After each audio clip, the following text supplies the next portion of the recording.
Shalom, shalom, Elder Boaz here. Well, it's a beautiful day, and I'm out prospecting, getting some estimates on some roofs that I'm looking to put on because not too long ago, recently, I have decided to go out on my own and start my own little contracting business. And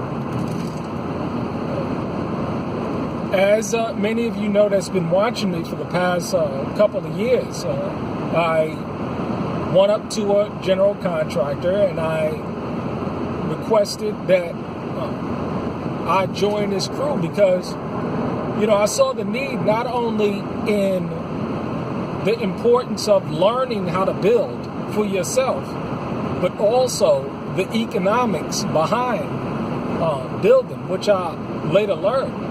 And it's amazing how 2 years have gone by. 2 years have gone by since, I started learning how to do metal roofing, pole barns, building small cabins, medium-sized barns and garages, and these things can be turned into homes easily.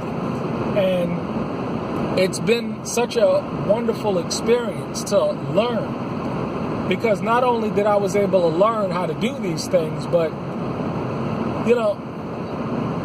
working in adverse conditions, whether it's hot or cold, it's good for the body because you're going to have to learn how to train your body to be in the cold or in the intense heat, to stay hydrated, to stay warm, and, you're out there and you're moving in the freezing cold, and it's just been such a blessing. And now that I've been able to acquire the skills to do these things, now I've started my own little operation. And that's what I wanted to talk about because, see, it's so important to be self-sufficient in all areas. Sure, I know how to grow and hunt my own food. I know how to raise my own chickens. I know how to skin a buck. I know how to skin a deer or goat. I know how to raise my own veggies. Sweet potatoes. These are the things that are necessary to become self-sufficient. But if you're economically dependent on somebody else for a paycheck or just over broke, what we call a job, you'll never be free. Because, see, and as well, if you're in debt, because the scripture says the borrower is a servant to the lender, and the rich ruleth over the poor. And this is why I advocate not being in debt. You see, everything that I have, that the Most High has given me, is paid for. See, I don't have to service debt. So this is why they talk about servicing debt. And a lot of people, they're in this rut socioeconomically because the majority of their money that they make at this just over broke goes to servicing credit card debt, personal loans, student loans, mortgage. I don't have any of that. I'm free from that. And I get to live a life of peace and sanity because I am not servicing debt. And I am not dependent on the system for my livelihood. Because, see, a job of just over broke is that they give you just enough for you to show up the following week and to literally enslave you. It's a modern day slave racket, these jobs today, where the average person is working 2 jobs to get by. You have households that you got 2 people working 4 jobs. The system is raising their children. And what kind of life is that? What kind of life is that? So this is why it's so important to learn a real skill. See, I've done it, and I've shown you, the subscribers that I have over the past 2 years, how to go about doing it, how to do these things. There's other elders out there that are teaching you through the mannerisms of their lifestyle how to be more self-sufficient.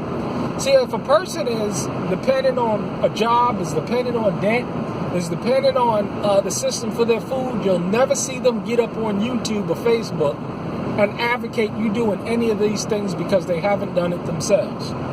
You have to be proactive in your freedom.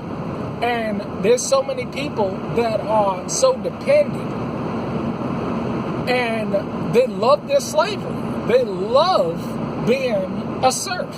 And what you gonna do with a mind like that? You know, I mean, there's so few people that yearn for their freedom. You know, I have a burning desire to be free from this system. How are you gonna be totally dependent on a system that has you snared in debt and in jobs? And how can you be spiritually free, mentally free, emotionally free?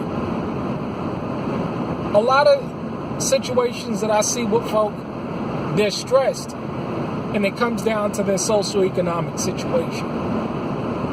A lot of people, they're living on their parents' couches.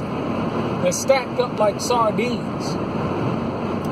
Not because they're sacrificing anything, but because they're in a situation where they have no choice and no options. And a lot of people, they're suffering now. I mean, I speak to the folks out there. It's bad out there. And it's going to get worse. It really is going to get worse because people refuse to change their mind. They refuse to get ahead of a situation. You know, I recently spoke to a good dear friend of mine that, make well over 6 figures. I mean, beautiful house, beautiful life. I mean, and now it's all gone. You know, he's forced to take a big pay cut. He has alimony and child support payments. And life is getting real tough. Life is getting real tough. And, while he has a couple of dollars in his pocket, I'm trying to tell him, that, brother, this is what you need to do. Because this situation is real. See, people never think that when they're flying high, they have a nice car, they got a nice home, pockets is fat. They never think that these situations can end, that they can ever experience a terminal decline. And this is what a lot of people out there experiencing. They're experiencing an economic decline in their lives where they're going to have to adjust to lower pay and a lower standard of living. But if you're willing to sacrifice now and get ahead of a situation and go through the pain now, you don't have to suffer later. Because it's either you're gonna suffer now voluntarily by making sacrifices, or you're gonna suffer involuntarily, and you're gonna have to deal with whatever situation that's presented to you. And this is why I say over and over again, a lot of people, they're gonna take this mark of the beast system, and the reason why is because they have no choice. They'll have no choice. They'll have no option. Because they haven't created an option for themselves, because they thought that times were going to go on good, fine, and dandy, and everything was going to be okay, and yada, yada, yada. And hey, look at them now. Look at them now. You know how many people I see out there struggling? I mean, I say it over and over again. I mean, what are you going to do? What are you going to do?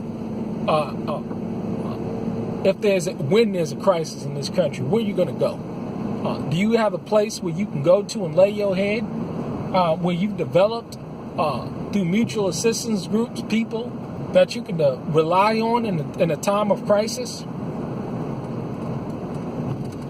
Many people have it. Many people haven't it all because you're dependent on this system. Start a business. Start a business is a real skill, and that is transferable to any new paradigm that we may experience and that we will experience. See, animal husbandry, we're talking about animal husbandry, we're talking about farming, we're talking about construction, we're talking about burial services, we're talking about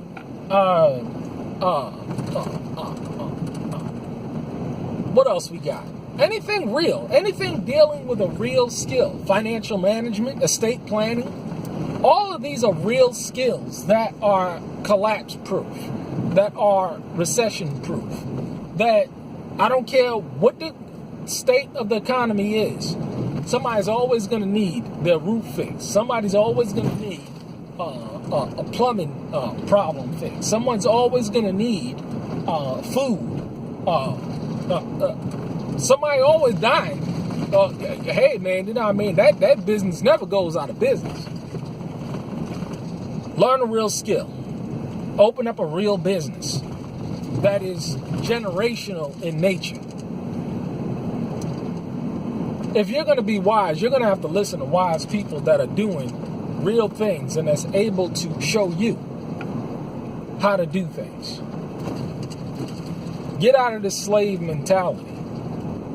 It feels so good to know that I don't have to worry about being homeless because the land is paid for. See, a lot of people say, well, you may have your cars and your land or whatever paid for it. You still got to pay it. Yeah, you still have to pay taxes. You'll still have to pay these fees or whatever, but they're minimum.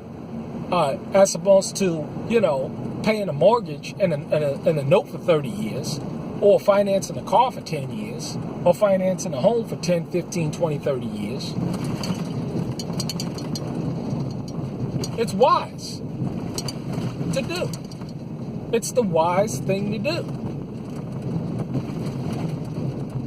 It feels so good to know that I have a storehouse and that I know how to put back and preserve food and freeze food so that my loved ones and the people that depend on me don't have to worry about going hungry, that they have clean water that's paid for through a water well, that we ain't got to worry about poison water. Well, we ain't got to worry about poison food because we're growing and hunting our own food. And we ain't got to worry about, like I said, a mortgage or a heat bill because we chop our own wood and we heat our homes with wood-burning stoves. Hey, but all this requires hard work. Freedom ain't free. You got to work hard to get it. And another reason why a lot of people are so enslaved is because they refuse to work hard. They refuse to put their hand to the plow. And the only way you're going to secure your freedom is if you work hard for it. Your spiritual freedom, your economic freedom, your social freedom. You're not going to be able to get free unless you're willing to work hard, consistent, and persistent in getting it. Hey, you done heard the truth? This is the covenant. You have a blessed day. Shalom.